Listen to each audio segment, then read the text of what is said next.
Akala mo ba may halaga ka rito? Hindi ko po hinahanap ang halaga. Trabaho lang po. Trabaho? Tingnan mo nga ang sarili mo.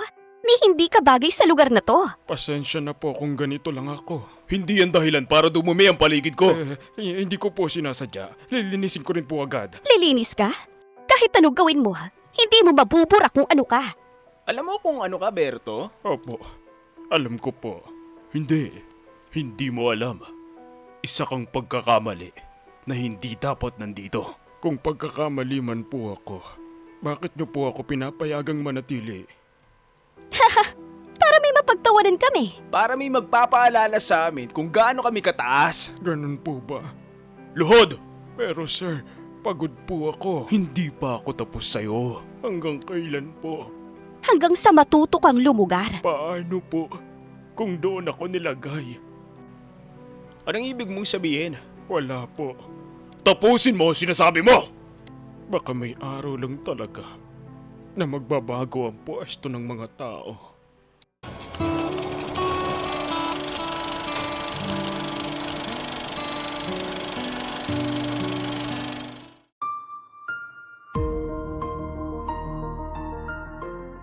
Sa mundong tinitingnan ang halaga ng isang tao base sa kinang ng kanyang sapatos at taas ng kanyang posisyon, madalas nating makalimutan ang ganda ng kaluluwang nasa likod ng maruruming damit. Minsan, ang mga taong itinuturing nating walang boses ay sila palang may pinakamalalim na kwento. At ang mga taong nakaupo sa matataas na trono ay sila palang mga aktor lamang sa isang entablado na ang tadhana ang mga katha. Ngunit sa likod ng bawat pang-aapi at pagtitiis, hanggang kailan mananatiling tikom ang bibig ng katotohanan. Sa gitna ng nagtataas ang gusali sa Makati, nakatayo ang Villafuerte Holdings, isang simbolo ng yaman, kapangyarihan at prestihiyoso. Ngunit sa loob nito, ang kinang ng marmol sa sahig ay kabaligtaran ng dilim ng ugali ng mga taong nagpapatakbo rito. Umaga pa lamang, maririnig na ang kalansing ng mga mamahaling sapatos, maliban sa isang tunog, ang kumakaladkad na kaliwang paa ni Berto. Hoy Uod! Dalian mo nga riyan! Ang dumi-dumi na naman ang dinadaanan mo! Pati ang amoy mo humahalo sa aircon ng lobby! Pasensya na po, Sir Dante. Katatapos ko lang pong linisin yung basurahan sa labas. Papatuyuin ko lang po itong sahig. Huwag mo nga akong masir-sir dyan! Hindi ka nga dapat nakakatuntong sa granite na to eh. Kung hindi lang dahil sa charity work ng kumpanya, sarilis ka lang dapat nagwawalis. Habang pilit na pinupunasan ni Berto ang sahig gamit ang kanyang basahang luma, bumukas ang grandiosong pinto ng elevator. Lumabas doon ang sekretaryang si Mina. Suot ang kanyang 5 pulgadang heels at hawak ang isang tasang mainit na kape. Oh my God, Dante! Bakit hinahayaan mo na kaharang tong nilalang na turito? Dasira na ang boot ko para sa breakfast meeting. Ay nako, pasensya na Miss Mina. Itong si Berto kasi, parang pagong kung kumilos. Baka gusto mong bigyan ng pampagising. Pampagising ba? Mukhang kailangan niya nga yan. Mamina, tatabi na po ako. Tatapusin ko lang po itong kanto na to para hindi po kayo madulas. At sasagutin mo pa ako? Ang dumi-dumi ng kamay mo. Baka mahawaan mo pa ang kape ko ng kung anong virus. Sinadya ni Mina na bitawan ng tasa ng kape. Malapit sa paanan ni Berto. Tumalsik ang mainit na likido sa luma niyang pantalon at sa makintab na sahig. Oops! May hand slip. Ayan, Berto. May bago kang lilinisin. Siguraduhin mong dilaan mo yan para kuminang, ha? Aray! Mainit po, ma'am. Bakit nyo naman po ginawa yun? Anong sabi mo? Reklamo ka? Gusto mong dagdagan ko yung pilay mo sa kabilang binte? Hindi po, pasensya na po. Habang nakayuko at pilit na pinupunasan ni Berto ang natapong kape gamit ang kanyang mga kamay, pumasok sa lobby ang isang lalaking may otoridad. Nakasuot ito ng suit na nagkakahalaga ng daan-daang libo. Siya si Sir Hugo, ang kinatatakutang CEO. Anong kaguluhan nito? Bakit ang dumi ng lobby ko? Sir Hugo, itong si Berto po kasi, napakatanga. Nadungisan niya ang lobby at muntik pa akong mabuhusan ng kape. Berto, Ikaw na naman! Sir Hugo, pasensya na po. Aksidente lang po ang lahat. Ganito na lang po, lilinisin ko na lang po agad. Aksidente? Alam mo ba kung magkano ang renta sa bawat square inch ng gusaling ito? At ikaw dinudumihan mo ng basura mong pagkatao! Napansin ni Hugo ang isang gintong pluma na nahulog mula sa bulsa ni Berto. Isang bagay na hindi dapat pag-aari ng isang janitor. Saan mo nakuha ito? Magnanakaw! Ito ang gintong pluma na iniwan ko sa desk ko! Nakuha ko po yan sa ilalim ng mesa nyo habang nagwawalis ako kagabi, sir. Isasauli ko po sana ngayon, kaya... Sinungaling! Dante, hawakan mo yan! Masusunod, sir! Hinablot ni Dante ang braso ni Berto at pinilipit ito sa likod. Napadaing sa sakit ang matanda. Sa kabilang dako ng lobby, pumasok ang isang lalaking naka-Amerikana rin. Ngunit may dalang clipboard. Siya si Dr. Aris. Magandang umaga, Sir Hugo. Mukhang busy kayo. Dr. Aris, sakto ang dating mo. Pinapatunayan ko lang sa mga empleyado rito kung ano ang nangyayari sa mga taong hindi marunong lumugar. Berto, luhod! Sir, parang awa nyo na po. Masakit po ang binti ko. Hindi ko po kayang lumuhod ng matagal. Sabi ko, luhod! Kung hindi, ipapakulong kita sa pagnanakaw ng pena ito. Mina, kunin mo ang phone mo. I-video mo ito. Gusto kong makita ng lahat kung paano nagmamakaawa ang isang uod. Sure, sir. Live to sa group chat ng kumpanya. Napilitang lumuhod si Berto sa gitna ng lobby. Ang bawat empleyadong dumadaan ay tumitigil para manood. Ang ilan ay naaawa. Ngunit karamihan ay nakikisabay sa tawanan ng kanilang mga boss. Oh, bakit ganyan ang mukha mo, Berto? Ngumiti ka sa camera. Star ka na ngayon. Patawarin niyo po sila. Hindi nila alam ang ginagawa nila. Anong binubulong-bulong mo riyan? Dr. Aris, tignan mo itong tao na ito. Kahit nasa puti ka na, parang ang taas pa rin ng tingin sa sarili. Interesante. Napansin ko nga, Sir Hugo. Ang pasensya ay hindi pangkaraniwan. Pero kayo, Sir Hugo, hanggang saan ang kaya niyong gawin para mapatunayan ang kapangyarihan ninyo? Kahit ano, Doktor. Sa mundong ito, ang nasa itaas ang nagdidikta ng batas. At ako ang nasa tuktok ng hagdan na ito. Kinuha ni Hugo ang baso ng tubig na dala ni Dante at dahan-dahang ibinuhos sa ulo ni Berto habang ito ay nakaluhod. Linisin mo ang sapatos ko, Berto. Gamit ang dila mo. Sir, tao rin po ako. Tao? Saan banda? Parang hindi ko makita eh. Sa kabila ng kahihiyan, nanatiling nakatitig si Berto sa mga mata ni Hugo. Walang galit, kundi isang malalim na pag-unawa na tila nagpapakaba sa CEO sa hindi malamang dahilan. Bakit ka nakatingin sa akin ng ganyan? Dante, dalhin mo yan sa hagdanan. Ipakyat mo sa kanya ang 50 floors nang hindi gumagamit ng elevator at siguraduhin mong bitbit niya lahat ng basura mula sa bawat floor. Halika rito! Tara sa hagdan! Kinaladkad ni Dante si Berto patungo sa fire exit. Bago sumara ang pinto, lumingon si Berto kay Dr. Aris.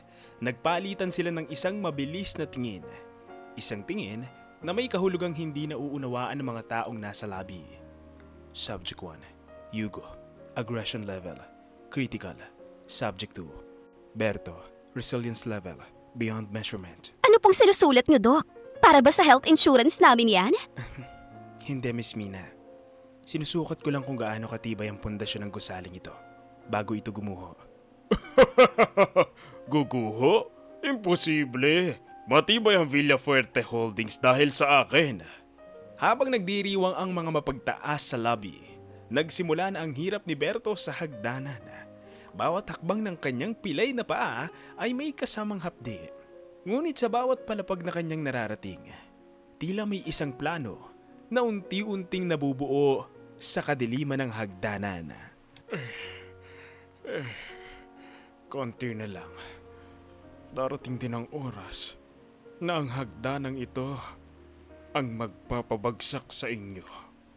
Hindi alam ni Hugo na ang taong itinuturing niyang basura ay ang siyang may-ari ng lupang tinatayuan niya. At ang bawat patak ng pawis ni Berto ay nakatala sa isang scorecard na magdedesisyon sa kanilang kinabukasan. Bilisan mo, Uod! Nasa ikalimang palapag pa lang tayo. May 45 floors pa! Opo, darating din ako riyan. Ang unang kabanata ng paghihiganti ay hindi nagsisimula sa dahas, kundi sa pagtitiis ng isang haring nagkunwaring alipin upang makita ang tunay na kulay ng kanyang mga tauhan.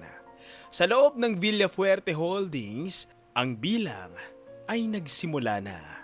Ang laro ay nagsisimula na, Julian. Tingnan natin kung hanggang kailan mo kayang maging Berto. At sa gitna ng dilim sa fire exit, isang ngiti ang sumilay sa labi ni Berto. Isang ngiting hindi nababagay sa isang taong durog, kundi sa isang taong nanalo na bago pa man magsimula ang laban. Lumipas ang mga linggo. Sa loob ng Villafuerte Holdings, lalong naging impyerno ang buhay ni Berto.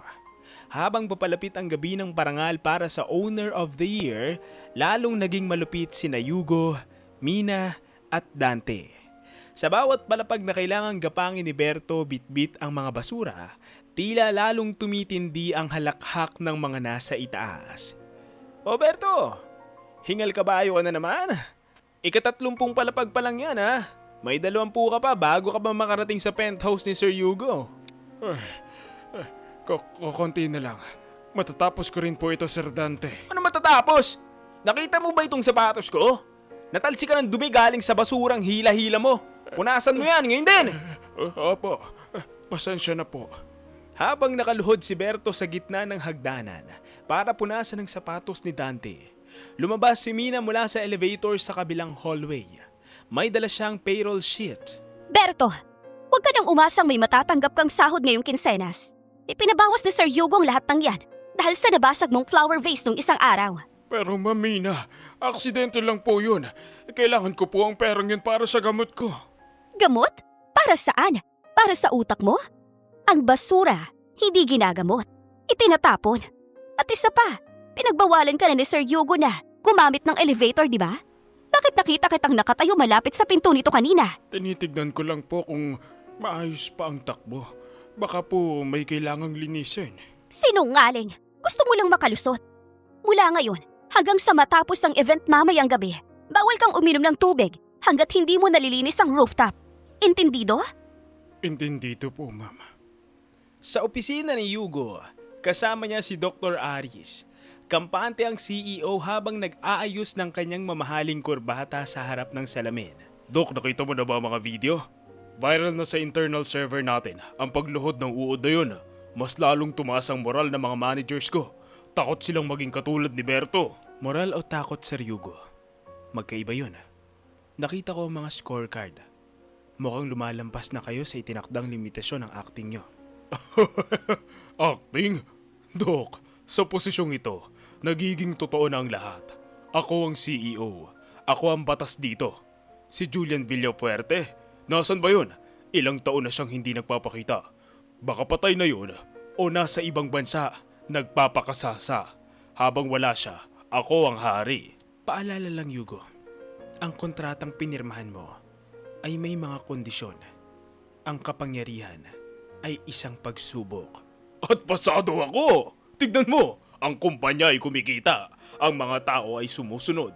Mamayang gabi, tatanggapin ko ang Owner of the Year Award sa harap ng mga investors. Sino pa ang hihigit sa akin? Dumating ang gabi ng malaking anunsyo.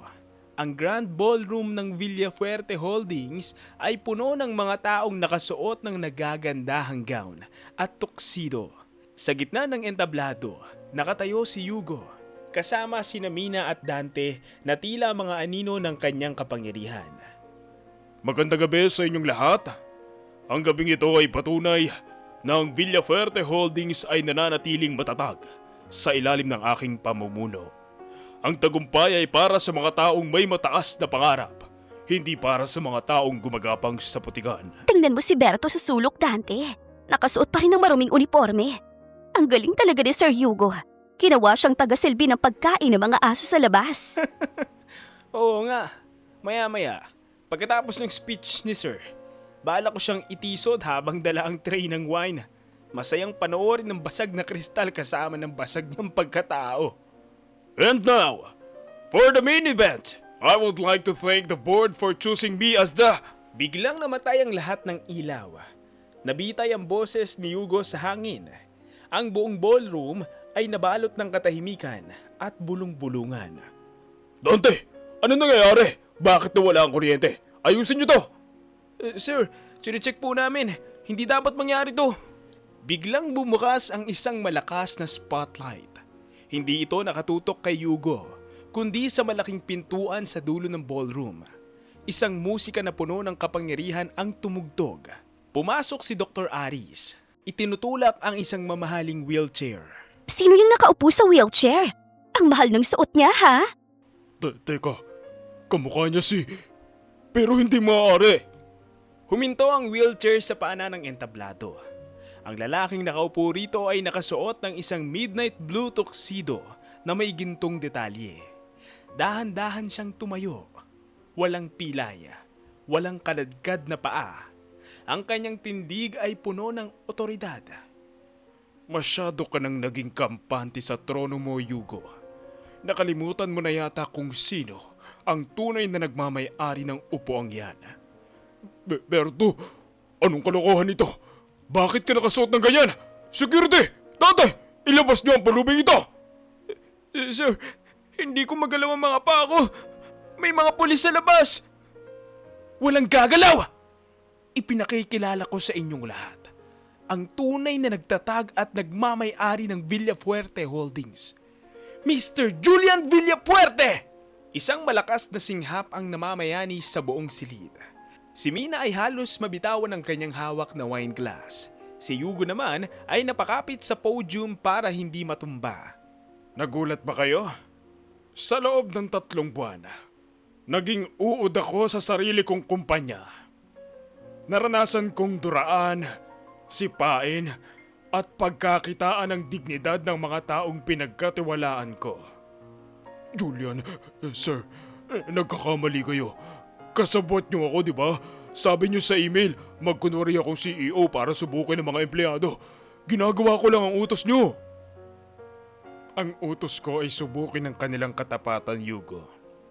Ang maging halimaw. Dr. Aris, pakipakita ang mga resulta.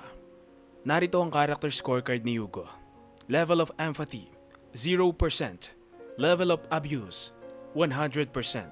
Ayon sa behavioral experiment na isinagawa namin, hindi lang naging acting CEO si Yugo. Tuluyan na niyang niyakap ang kasamaan. Sir Julian, maawa po kayo. Si Yugo lang naman na nag-uutos sa amin eh. Napilitan lang po kaming sumunod ni na Dante. Napilitan? Mina, nakita ko sa mga mata mo ang saya tuwing ibinubuhos mo ang mainit na kape sa likod ko. Dante, naramdaman ko ang diin ng kamay mo habang pinipilit mo ang mga braso ko habang tumatawa ka. Hindi yun utos. Yun ang tunay niyong pagkatao. Hindi ito pwede mangyari. May kontrato tayo. Hindi mo ako pwedeng tanggalin ng basta-basta. Ang kontratang sinasabi mo ay may clause 14. Ang sino mang gaganap na CEO na lalampas sa hangganan ng pagkatao at magpapakita ng hindi makatarungang kalupitan ay otomatikong mawawalan ng karapatan sa posisyon at sa lahat ng benepisyo. Yugo, binigyan kita ng pagkakataong maging mabuting tao. Pero pinili mong maging tuntungan ng kapwa mo. Iniabot ni Julian ang 3 pulang envelope kay Dr. Aris para ibigay sa 3. Immediate termination. Blacklisted. Mula sa gabing ito, wala nang tatanggap sa inyo sa kahit anong kumpanya sa ilalim ng Villafuerte Group. At ang mga video ng pang-aabuso nyo kay Berto, nakasubmit na yan sa otoridad. Sir, parang awa niyo na. May pamilya po ako. Sana naisip mo yan noong pinagtatawanan mo ang pilay ko. Ang hagdanang pinagapang nyo sa akin, kayo ang bababarian ngayon. Humarap si Julian sa lahat ng empleyado na nakamasid. Ang kanyang boses ay naging malumanay, ngunit puno ng aral. Sa gabing ito, hindi lang si Yugo ang bumagsak. Bumagsak ang sistema ng pang-aapi sa gusaling ito. Ang perang dapat bonus ng mga taong ito ay mapupunta sa Julian Villafuerte Foundation para sa mga manggagawang may kapansanan. Dahil ang tunay na taas ng isang tao ay hindi nasusukat sa posisyon, kundi sa kung paano niya itrato ang mga taong nasa ibaba niya. Basura lang si Berto. Paano naging ganito? Dahil ang dumi sa damit ay nalalabhan, Yugo. Pero ang dumi sa kaluluwa, yan ang hindi mo basta-basta maaalis. Dr. Aris, Ilabas na ang mga sample na ito sa aking gusali. Habang kinakaladkad ng tunay na security sina Yugo, Mina at Dante palabas ng ballroom, naglakad si Julian patungo sa bintana. Nakatanaw sa lungsod. Hindi na siya ang uod na gumagapang, kundi ang agilang muling lumipad. Tapos na ang pagtitiis. Magsisimula na ang tunay na serbisyo. Mission accomplished, Julian. Oh, dapat ko bang sabihin, Berto? Tawagin mo na lang akong Julian, Dr. Aris. Pero hindi ko kakalimutan ang mga hakbang na ginapang ko sa hagdanang yon. Hindi pa tatapos, Julian! Babalik ako! Hindi mo ako pwedeng tratuhin ng ganito! Nagawa mo na ang iyong bahagi sa entablado, Yugo. Tapos na ang iyong eksena. Guards, ilabas na ang mga sample na ito. Nang tuluyan ang mailabas ang tatlo, muling namayani ang katahimikan. Humarap si Julian sa mga empleyado. Inayos niya ang kanyang tuksido at huminga ng malalim. Sa inyong lahat na nanatiling tahimik habang nakikita ang pang-aapi, hindi ko kayo sisisihin. Alam kong takot kayo. Ngunit tandaan nyo ito.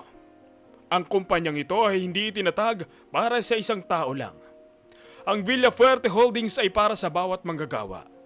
Mula sa janitor hanggang sa pinakamataas na manager. Magsisimula na ang bagong era ng Villafuerte Holdings. Mula ngayong gabi, ang Owner of the Year Award ay papalitan natin. Ito ay tatawaging the Berto Excellence Award. Isang parangal para sa mga manggagawang nagpapakita ng tunay na karakter kahit walang nakakakita. At ang unang makakatanggap nito ay ang foundation na itinatag ko para sa mga manggagawang may kapansanan. Nagpalakpakan ng lahat. Isang malakas na palakpakan ng puno ng pag-asa. Lumapit si Julian sa bintana. Tinitignan ang refleksyon ng kanyang sarili. Isang bilyonaryong may pusong janitor. Ang hagdanan ay hindi lang para sa pag-akyat. Ito rin ay para sa pagbaba upang makita natin ang mga taong naiwan natin sa ibaba. Ano ang susunod nating plano, Julian? Gusto ko munang maglinis, Aris. Pero sa pagkakataong ito, hindi lang sahig ang lilinisin ko. Lilinisin ko ang bawat dumi ng korupsyon at kayabangan sa kumpanyang iniwan sa akin ng ama ko. Naglakad si Julian palabas ng ballroom. Ang bawat hakbang niya ay wala ng tunog ng kumakaladkad na paa. Ngunit ang tunog ng isang taong may direksyon at dangal. Ang uod ay ganap na ngang naging agila. Ang kapangyarihan ay hindi lisensya para manakit, kundi pagkakataon para magmalasakit. Tapos na ang gabi ng mga mapagtaas. Sa labas ng gusali, sumikat ang araw. Ang Villafuerte Holdings ay hindi na lang isang gusali ng marmol at salamin. Ito na ay naging simbolo ng katarungan. Ang hagdanan na dati ay puno ng luha, ngayon ay puno na ng mga taong may mataas na pangarap at malinis na puso. Ang karangyaan ay maaaring isuot gaya ng damit. Ngunit ang karakter ay hindi na itatago. Ang isang taong mukhang mababa ay maaaring may mataas na prinsipyo kaysa sa mga taong nasa tuktok. At hanggang dito na lang ang magandang storyang ito.